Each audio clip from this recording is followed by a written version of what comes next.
মহান আল্লাহ পাক পবিত্র কালামুল্লাহ শরীফের ভিতরে স্পষ্ট রূপে জানিয়ে দিয়েছে, ইয়া আইয়ুহাল্লাযীনা আমানুত্তাকুল্লাহা হাক্কা তুকাতিহি ওয়া লা তামুতুন্না ইল্লা ওয়া আনতুম মুসলিমুন। মহান আল্লাহ পাক ঈমানদারদের লক্ষ্য করে বলেছেন, তোমরা আল্লাহকে ভয় করার মতো ভয় করো। ও ভাই, আল্লাহকে ভয় করার মতো ভয়।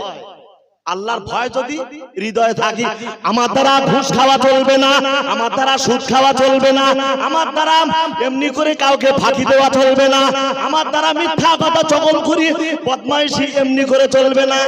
এক কথায় শরীয়ত বিরোধী কোনো কাণ্ড আমার দ্বারা চলবে না যদি আমি প্রকৃত আল্লাহকে ভয় করি। মহান আল্লাহ পাক বলেছেন যে তুমি কুফরি করিও না এবং তুমি মুসলমান অবস্থায় থেকে তুমি মরে যাও, মুসলমান হয়ে তুমি মরো, তা না হলে কি হবে? কবরে যাব, ফেরেশতারা তো জিজ্ঞাসা করবে মান রব্বুকা মান দীনুকা মান নবিয়ুকা। প্রত্যেক প্রশ্নের জবাব আমি দিতে পারবো না গো, আর প্রশ্নের জবাব চাই না মাত্র আমি দিতে অক্ষম হব, দিতে পারবো না গো। ওই সময় আপনার আমার কবরে আপনার আকাশে যেমন দুনিয়ায় বাস পড়ে শব্দ হয়, আমার আপনার মাথাটা ঘুরে যায়, ওই শব্দে আপনি আমি অনেক সময় হতবাক হয়ে যাই। ওই রকম মুহুর মুহুর বাস পড়বে আপনার আমার কবরে, শান্তিতে দূরের কথা আল্লাহর ফেরেশতারা গাপ্পেটা করবে একদম সোজাসুজি হিসেব। ও ভাই, এই ঈমান ইসলামকে আনতে গিয়ে রাসূল কত আঘাত হয়েছিলেন জানেন? আমি কোনো মিথ্যা ইতিহাস বলছি না, সিরাতে ফাতেমার ভিতরে পরিষ্কার রূপে বর্ণনা করা হয়েছে রাসূলুল্লাহ সাল্লাল্লাহু তাআলা আলাইহি ওয়াসাল্লাম এই দিন ইসলামকে আনয়ন করার জন্য তিনি কত নির্যাতন ভোগ করেছেন। আমার আপনার নবী কাবা শরীফে এমনি করে নামাজ পড়ছেন একাকী, কাফের বেদিন মুশরিকরা মুনাফিকরা তারা সর্বদা চক্রান্ত করত, নবী আমার কখন একাকী এমনি নামাজ পড়বে, কোথায় তাকে একাকী পড়বো, কোথায় তাকে একাকী এমনি করে পাবো, যেই না মাত্র একাকী পাবো সুযোগ বুঝে মুহাম্মদকে মার্ডার করে দেব, মুহাম্মাদের দিলকে একেবারে শেষ করে দেব, মুসলমানদের নবীকে দুনিয়া জমিন থেকে ধরার বুক থেকে উচ্ছিন্ন করে দেব। সব সময় তারা চেষ্টা করতেন কি করে খতম করা যায়। আমাদের লাত হোক, আমাদের মান হতো, আমাদের হবল দেবতা অসন্তুষ্ট হচ্ছে, ঈমান ইসলামের প্রচার চলছে, সহ্য করা যাবে না। ও ভাই, সুযোগ খুঁজে বেড়াচ্ছেন সব সময় আবু জাহেল। আবু জাহেল এর নামের অর্থ হচ্ছে মূর্খের পিতা। সে তো ইসলামের দুশমন, তার নসিবে কলেমা ভাগ্যে জুটিনি, তাকে তার অন্তরে আমার আল্লাহ মোহর মেরে দিয়েছেন। বারবার বেঈমানি কাজ করলে আল্লাহ তার হেদায়েত করেন না, একেবারে পরিষ্কার হিসাব। আমার বন্ধুগণ মনে রাখুন, সদা সর্বদা আবু জাহেল, উতবা, সাইবা তারা সুযোগ সন্ধানী ছিল, যেই না মাত্র নবীকে সুযোগ বুঝে পাবো সেই তাকে খতম করব, এই তাদের সদা সর্বদা টার্গেট। একদা তারা লক্ষ্য করে দেখলেন মক্কার মসজিদ কাবা শরীফে তিনি নামাজ পড়ছেন পরিপূর্ণ একাকী, কোন সাহাবা পাশে নেই, আশেপাশে কেউ নেই, লোক লস্কার কেউ নেই। সুযোগ বুঝে উতবা, সাইবা আপনার পচা উটের নাড়ি ভুড়িগুলো নবী পাকের মাথার উপরে চাপিয়ে দিয়েছে, আশেপাশে কেউ নেই, কে তাকে রক্ষা করবে? আমার বন্ধুগণ দূর থেকে লক্ষ্য করে দেখলেন আমাদের রাসূলের কলিজার টুকরা বেটি মা ফাতেমাতুজ জোহরা, উনি লক্ষ্য করে দেখলেন আমার আব্বা জানের গর্দানে মাথার উপরে পচা গলিত উটের নাড়ি ভুড়িগুলো এমনি করে চাপিয়ে দিয়েছে। আমার আব্বা মাথা উত্তোলন করতে পারে না, জলদি করে দৌড়ে এসে রসুলের দেহ মোবারক থেকে, শরীর মোবারক থেকে ওই পচা গলিত নাড়ি ভুড়িগুলো মা ফাতেমাতুজ জোহরা দূরে ফেলে দিলেন। যেই না মাত্র ফেলে দিয়েছে, ওতবা সাইবা এমনি করে অষ্টহাস্য হা হা করে খিলখিল করে হাসতে শুরু করেছে। রসুলের বেটি সহ্য করতে পারেনি, তিনি বলেছিলেন এমন একটা দিন আসবে তোরা মুসলমানদের হাতে তোদের মরণ হবে, তোরা জাহান্নামবাসী হবে। যে কথা তিনি বললেন আল্লাহর কবুল করতে একদম দেরি হয়নি, একদম দেরি হয়নি। তথাপিও রাসূলুল্লাহ বললেন, ফাতেমা কাউকে বদদোয়া দিই না। রাসূলুল্লাহ জীবন ইতিহাসে কোনদিন কাউকে অভিশাপ দেননি। একবার জোরে বলুন সুবহানাল্লাহ। জীবনে কখনো তিনি মিথ্যা কথা বলেন নাই। একবার জোরে বলুন সুবহানাল্লাহ। রাসূলের আদর্শ ভাই, সেই নবী সৌভাগ্য আমরা, অথচ সেই নবীর দিনকে আমরা সব শেষ করে দিচ্ছি। ফাতেমার কথা কত সত্য ঠিক ইতিহাস প্রমাণ করে। কোথায় লেখা আছে? তারিখে খোলাফায়ে আরব নামক ইতিহাসে পরিষ্কার লিখিত আছে। আবু জাহেল এবং উতবা সাইবা আপনার বদর প্রান্তের যুদ্ধে তারা নিষ্পেষিত হয়ে যায়, তারা ধ্বংস হয়ে যায়, ইসলামের সৈন্যের কাছে তারা পরাস্ত হয়ে যায়। একবার জোরে বলুন সুবহানাল্লাহ। আল্লাহ রহমত বর্ষণ করেন না।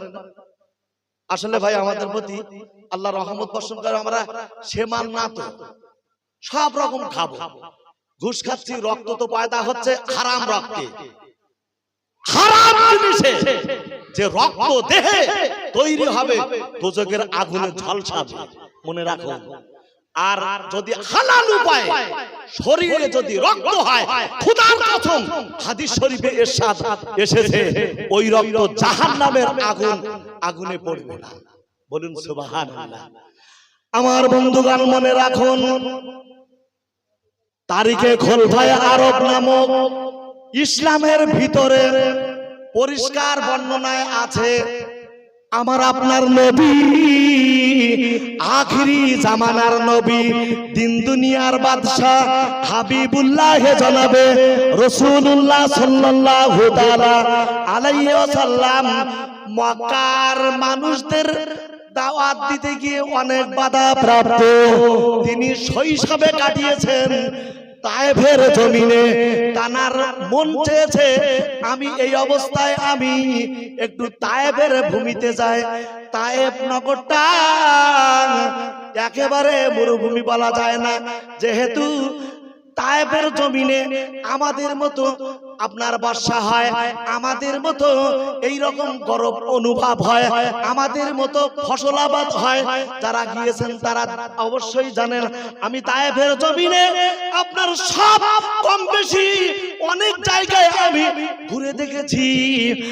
আমার বন্ধুগণ এমনি করে তায়েফের জমিনে যে জায়গা রাসূলের রক্ত ঝরেছিল, আমার এই সেই তায়েফবাসীরা হেদায়েত প্রাপ্ত হয়েছিল অনেকে, তাদের ইতিহাস আছে।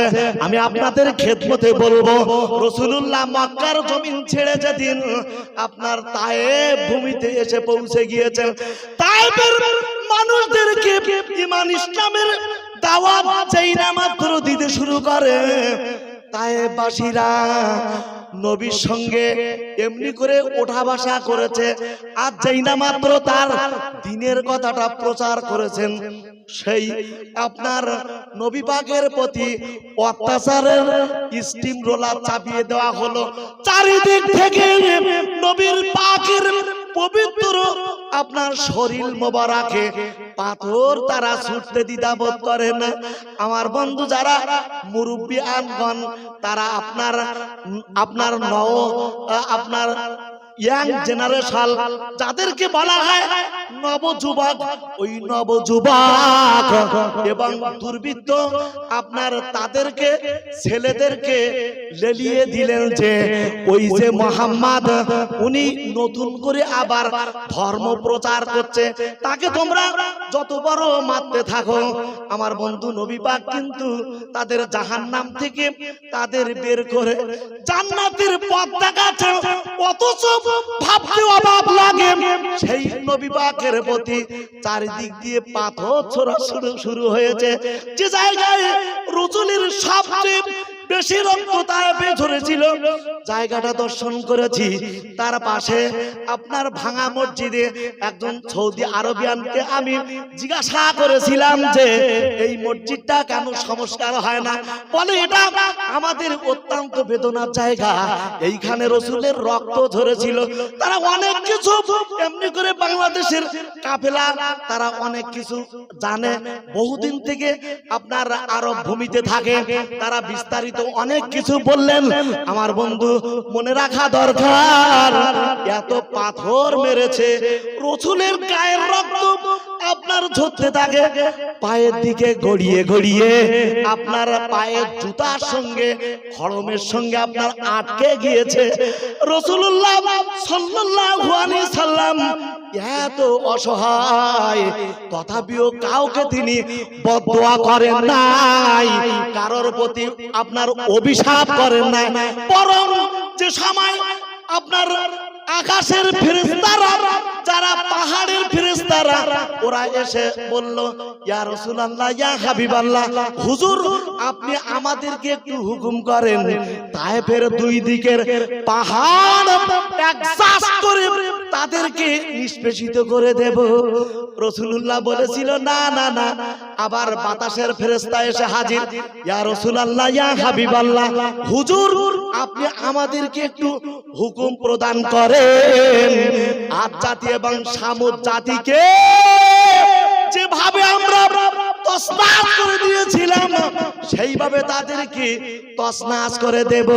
রাসূলুল্লাহ একটাই কথা বলেছিল, ওগো আকাশের ফেরেশতারা, ওগো পাহাড়ের ফেরেশতারা, ওগো বাতাসের ফেরেশতারা, আমি এটা চাই না, আমি আশঙ্কা আমি এমনি করে মনে করছি যে একদিন এরা যেদিন বসবে, এদিন এদের যেদিন একদিন হেদায়েত প্রাপ্ত হবে, এরা যেদিন আমার সম্পর্কে বিস্তারিত জানবে বসবে, সেদিন থেকে এদের চোখের পানি ফুরাবে না। আজকে তায়েফের বিখ্যাত মসজিদ, যে মসজিদে একই সঙ্গে 10 লক্ষ মানুষের জামায়াত হয়, আপনার বহু এরিয়া আপনার আর বহু এরিয়া নিয়ে মসজিদটা তৈরি হয়েছে। তায়েফবাসীরা টাকা খরচ করে আব্বাসিয়া মসজিদ তৈরি করলেন, ওই মসজিদে তারা অঝর নয়নে কাঁদে, আল্লাহ আমরা কেন নবী পাকের প্রতি অত্যাচার করেছিলাম। আমার বন্ধু তারা ভুল বুঝেছে, তারা ঈমানের আর আলোকে তারা এমনি করে অতিবাহিত বর্তমান করছে, সেজন্য তায়েফের জমিনে আর অন্য কিছু এমনি করে অন্য কোন সম্প্রদায় অন্য কোন কওমের মানুষ সেখানে আর নেই, তারা ঈমানের মহামূল্য কলেমার লোক, এমনি করে তারা ঈমান ইসলামের উপরে তারা প্রতিষ্ঠিত হয়ে ইসলামের জন্য তাদের মেহনত আজও চলছে, কিয়ামত পর্যন্ত চলবে। একবার জোরে বলুন সুবহানাল্লাহ।